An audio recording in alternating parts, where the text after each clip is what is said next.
দর্শক, যেমনটা বলছিলাম, চলছে হাম রুবেলার জরুরি টিকাদান কর্মসূচি।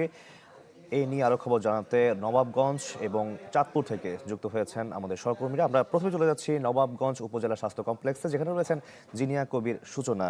সূচনা, টিকাদান কর্মসূচির বর্তমান পরিস্থিতি কেমন দেখছেন, জানাবেন সবকিছু মিলিয়ে। শাকিল, শিশুদের হাম রুবেলা যে জরুরি টিকাদান যে ক্যাম্পেইন কর্মসূচি, সেটি কিন্তু এই যে নবাবগঞ্জ উপজেলা স্বাস্থ্য কমপ্লেক্স সেখানে চলছে। এবং আমি যদি আপনাকে একটু দেখাই যে অভিভাবকরা শিশুদের নিয়ে এসেছেন এবং যেহেতু টিকাটি দেওয়া হবে 6 মাস থেকে শুরু করে 5 বছরের কম বয়সী শিশুদেরকে, এবং সেই বয়সী শিশুদেরকে নিয়ে এসেছেন। এবং একটি কথা কিন্তু বারবার বলা হচ্ছে যে সকল শিশুকে এই টিকা প্রদান করা হবে, তবে যারা অসুস্থ অর্থাৎ এই বয়সের মধ্যে যারা পড়ে তাদের সবাইকেই দেওয়া হবে এবং সাথে ভিটামিন এ ক্যাপসুল দেওয়া হবে। তবে যারা শারীরিকভাবে অসুস্থ কিংবা জ্বর ঠান্ডা কাশি ছাড়াও কোনো ধরনের অ্যালার্জি থাকলেও কিন্তু সেই শিশুরা এই টিকা গ্রহণের আওতায় পড়বে না। এবং সব মিলিয়ে যদি আমি একটু বলি যে কিছুক্ষণ আগে স্বাস্থ্যমন্ত্রী, যদিও 9টার সময় এই জরুরি টিকাদান কর্মসূচির উদ্বোধন হবার কথা ছিল, কিন্তু অর্থাৎ এখানকার যিনি স্থানীয় সংসদ সদস্য নবাবগঞ্জের, তিনি আসতে দেরি করে এবং আসতে না পারায় কিন্তু সেটি 10:30টারও পরে উদ্বোধন হয়েছে এখানে টিকাদান কর্মসূচি। এবং এই কারণে কিন্তু শিশুদের মধ্যে বা অভিভাবকদের মধ্যে এক ধরনের উদ্বিগ্ন হয়েছে তারা। এবং যেহেতু হাম একটা ভীষণ সংক্রমণ এবং ছোঁয়াচে রোগ, সেই জায়গা থেকে আসলে শঙ্কিত হয়েছেন এবং শিশুরাও আসলে সকাল থেকে অপেক্ষা করে করে ভীষণ ক্লান্ত এবং তারাও আসলে অসুস্থ হয়ে পড়েছিলেন। এবং স্বাস্থ্যমন্ত্রী একটি কথা বলেছেন যে দেশে হামের যে প্রাদুর্ভাব সেটি মোকাবেলায় কিন্তু 12ই এপ্রিল থেকে অর্থাৎ আগামী রোববার থেকে উচ্চ ঝুঁকিপূর্ণ 2টি সিটি এবং উত্তর ও দক্ষিণ সিটি এবং বরিশাল এবং ময়মনসিংহ, এই 2 জেলায় এই কার্যক্রম চালু করা হবে। এবং এখন তো আজ রবিবার থেকে 18টি জেলার 30টি উপজেলায় ঝুঁকিপূর্ণ এলাকায় টিকাদান কর্মসূচি চলছে। এবং এই নবাবগঞ্জ উপজেলায় কিন্তু 14 জনকে সাসপেক্টেড করা হয়েছে এবং সেখানে কিন্তু 3 জন হামের উপসর্গ নিয়ে যে 14 জন সন্দেহ করা হচ্ছে তার মধ্যে 3 জন একদম নির্দিষ্টভাবেই হাম শনাক্ত হয়েছে, তবে তারা সুস্থ আছেন। এবং আরেকটি বিষয় জানিয়ে রাখি শাকিল, সেটি হচ্ছে স্বাস্থ্যমন্ত্রী জানিয়েছেন 3 মে অর্থাৎ 3 মে থেকে বাকি জেলা এবং উপজেলাগুলো অর্থাৎ সারা দেশে এই টিকা কার্যক্রম শুরু হবে এবং সমগ্র দেশ কাভার না হওয়া পর্যন্ত, এবং এই যে 6 মাস থেকে 5 বছরের কম বয়সী শিশুরা সবাই কাভার না হওয়া পর্যন্ত কিন্তু এই কর্মসূচি চলবে। সূচনা, ধন্যবাদ আপনাকে। এবার জেনে নেব চাঁদপুরের পরিস্থিতি, যেখানে রয়েছেন আল ইমরান শোভন। শোভন, সেখানে টিকাদান কর্মসূচি কেমন চলছে, জানাবেন। সময়ের সাথে সাথে দেখা দেয় নিত্য নতুন প্রয়োজন। রেডি থাকতে হয় প্রতি মুহূর্ত। তাই এলো ইনোভার, যেন আপনি লাইফে থাকেন রেডি প্রতিদিন। Innova, designed for now.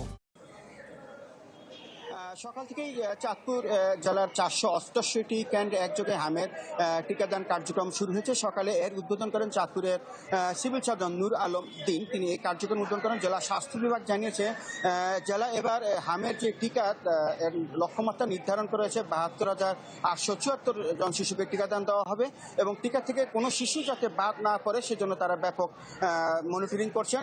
আরেকটি বিষয় আপনাকে জানি, সাম্প্রতিক সময়ে চাঁদপুরে হামের টিকা হামের যে লক্ষণ, এই লক্ষণগুলিতে শিশুরা বিভিন্ন রোগে আক্রান্ত হচ্ছিল এবং তার থেকে পরিত্রাণ পাওয়ার জন্যই জেলা স্বাস্থ্য বিভাগ এই টিকাদান ক্যাম্পেইনের তারা আয়োজন করেছে। ইতিমধ্যে চাঁদপুরে 32 জন শিশুর হাম আক্রান্ত তারা যে শনাক্ত তারা স্বাস্থ্য বিভাগ নির্ধারণ করা হয়েছে এবং চাঁদপুর সদর হাসপাতালে শিশুদের জন্য একটি আইসোলেশন ওয়ার্ড খোলা হয়েছে। তো জেলা স্বাস্থ্য বিভাগ জানিয়েছে আগামী 21 এপ্রিল পর্যন্ত 6 মাস থেকে 59 বয়সী শিশুদের এই টিকাদান কার্যক্রম চলবে। এই টিকাদান থেকে যাতে কোনো শিশু যাতে বাদ না পড়ে সেজন্য তারা সার্বক্ষণিক মনিটরিং করছেন। তো এই ছিল চাঁদপুরে হামের টিকাদান কার্যক্রম নিয়ে সর্বশেষ খবর। শোভন, ধন্যবাদ আপনাকেও। আমরা দেখতে পাচ্ছি এবার ঝালকাঠি থেকে যুক্ত হয়েছেন আমাদের আরেক সহকর্মী রতন আচার্য। রতন, জানাবেন আপনার পিছনে নিশ্চয়ই কোনো সভা হচ্ছে, এই টিকাদান কর্মসূচি নিয়ে কি চলছে, জানাবেন।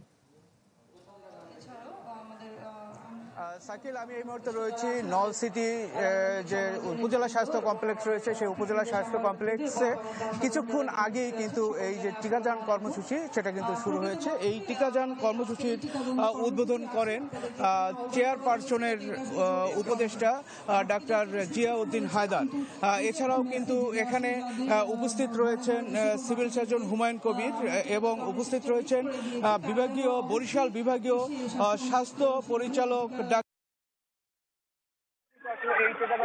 কর্মসূচি তারা উদ্বোধন করেছেন এবং টিকাদান কর্মসূচির পরে কিন্তু তারা একটা আলোচনা সভা করছেন এবং এই টিকাদান কর্মসূচির যে উপকারিতা সেই বিষয়ে কিন্তু তারা আসলে ধারণা দিচ্ছেন। এখানে বেশ কিছু শিশুদের আসলে এই টিকাদান কর্মসূচিতে অংশগ্রহণ করানো হয়েছে এবং এখানে যে প্রধান অতিথি ডাক্তার জিয়াউদ্দিন তিনি বলেছেন যে কোনো শিশু যেন টিকা থেকে বাদ না পড়ে সেজন্য তারা পর্যাপ্ত পরিমাণ চেষ্টা চালিয়ে যাচ্ছেন।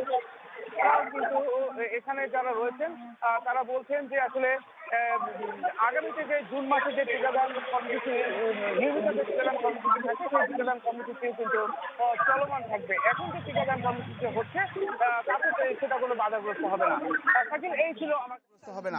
শাকিল এই ছিল আমার কাছে ঝালকাঠি থেকে সর্বশেষ।